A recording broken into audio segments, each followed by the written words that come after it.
What's up, Cheeseheads? Welcome back. My name is Paul Brettel.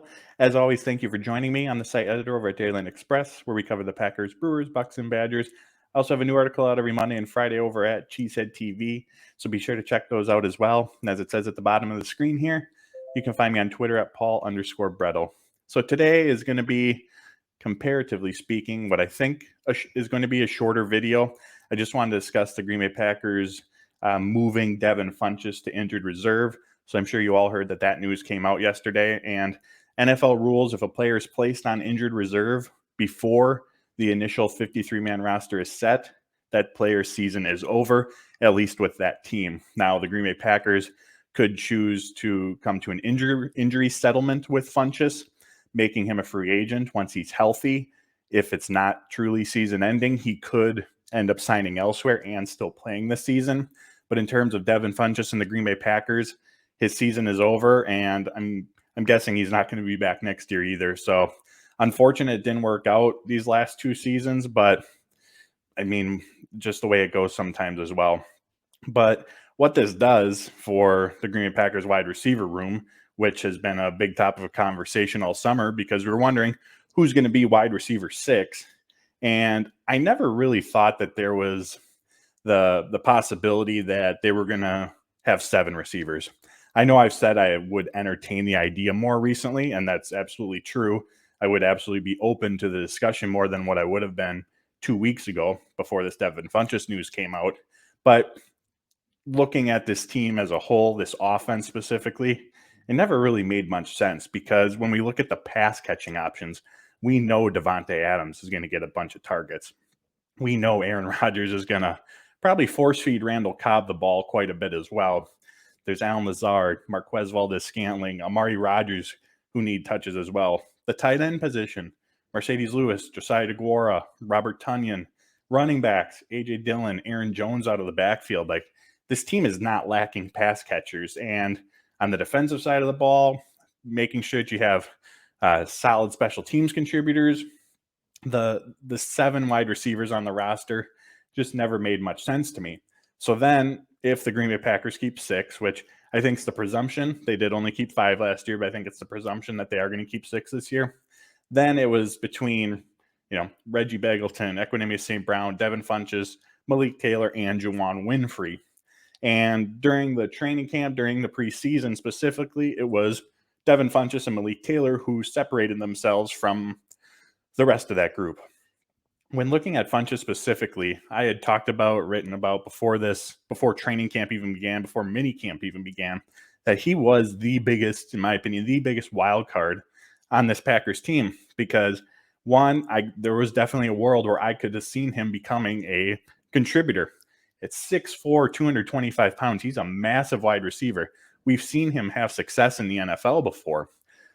Lining up in the slot, lining up in the boundary, especially in the slot, he could be a real mismatch. And I could have seen him carving out a role on third downs or in the red zone, forming a nice little 1-2 punch with Aaron Rodgers because of those mismatch capabilities that he provides. On the other side of that coin, he hasn't really played in 2 seasons. Week 1 of 2019 with Indianapolis, he hurt his collarbone, broke his collarbone.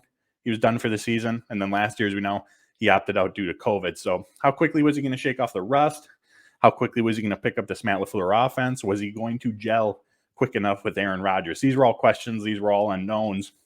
And really, it's just a moot point at this time because, unfortunately, that I believe it was a hamstring injury that he left the Jets joint practice with, the first one. Unfortunately, that has ended his season and what looks like his time here with the Green Bay Packers.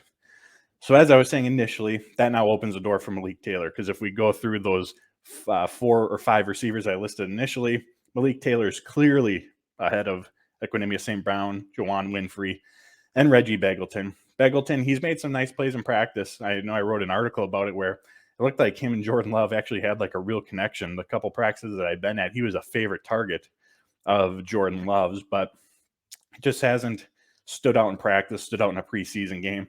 Juwann Winfree really came out of nowhere during OTAs and minicamp. Got off to a strong start during training camp as well. Seemed like there wasn't a practice where he didn't make at least a play, if not 2 plays. But he's been sidelined with an injury. Hasn't played the last few weeks, hasn't practiced, hasn't been in a preseason game. he's pretty much out of the running as well. Equanimeous St. Brown, he still hasn't played in a preseason game yet due to injuries. He's been injured and back. I believe he's back right now.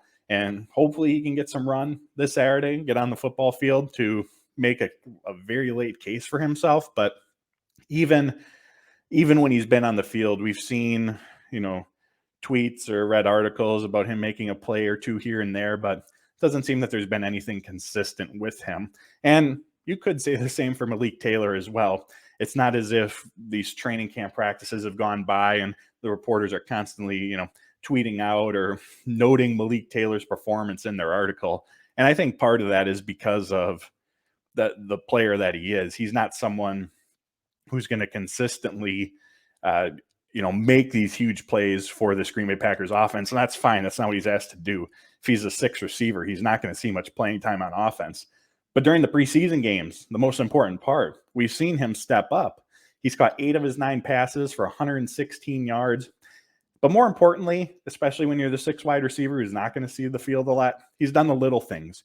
I can still envision during the Houston Texans game, there were 2 very key blocks, one on each side of the field on wide receiver screens that allowed the pass catching receiver to get upfield. We also know that he's a special teams gunner, maybe with the starting special teams unit in that role this year with KB and Ento. So he's going to provide value to this team, even though we're probably not going to see him, barring injury, we're probably not going to see him on the offensive side of the ball. And when you're filling out these back end of the roster spots, that's what you're looking for. The 4th edge rusher, the 6th, 7th cornerback, the 6th receiver. I mean, these guys aren't going to play a lot on the offense and defensive side of the ball. So you better be able to contribute on special teams. You better be able to do the little things right when you get in there, because if you can't contribute on special teams, what are you doing on the team? And had Funchess not been hurt, that would have been the big decision that the Green Bay Packers would have had to make, assuming they kept 6 wide receivers. Do you go with Devin Funchess, who in a vacuum, talent-wise, is clearly the most talented receiver when comparing him to St. Brown, Taylor, Reggie Begelton, Winfrey? Do you go with that pure skill set? Or do you go with someone like Taylor? He's not going to be able to do, from a receiver standpoint, the same things that Funchess does, but he's perhaps more well-rounded with those blocking abilities, with what he contributes to the special teams unit. And that was really what the big debate was the last week or two among Packer fans. And it was going to be interesting to see what route the Green Bay Packers went with it. But again, excuse me, at this point, it's all a moot point because Funchess is on season-ending IR. Last piece I want to talk about here, 5 receivers or 6 wide receivers. As I said, the Green Bay Packers did only keep 5 wide receivers last year, but they kept 4 running backs. I think it's going to be flipped this year. I think they're only going to keep 3. I really, really like Patrick Taylor. I think he's a great fit for this offense with his pass blocking, pass catching capabilities. But I don't know that we've seen enough from him quite yet because he missed part of camp on the NFI list. And it's going to be a tough decision to make, but my gut says that extra roster spot goes towards the wide receiver position. And if they only kept 5 wide receivers, they don't have any of those 5 true special teams contributors. I know I've mentioned this before. Murray Rogers, Randall Cobb, they have the capabilities to return punts, but you don't have Malik Taylor who can play the very, very important role of being a gunner. So I think that's going to be a deciding factor as well, and why they go with 6 receivers. Some other position battles to keep our eyes on during this final preseason game, the battle at guard. It appears, just my perception, but it appears that Royce Newman is the front runner for the right guard position. A lot can change yet, but that means that left guard position is still open. If that's true, that left guard position is still open for Lucas Patrick, Ben Braden, and John Runyon. We have one of the interesting ones is cornerback. I feel confident in saying that KB and Ento has locked up the 6th cornerback position on this team. But do they keep 7 with Isaac Yiadom? Again, he's not someone that we would necessarily want to depend on defensively for coverage, but he has nearly 500 career special team snaps. That's a decision we'll have to make.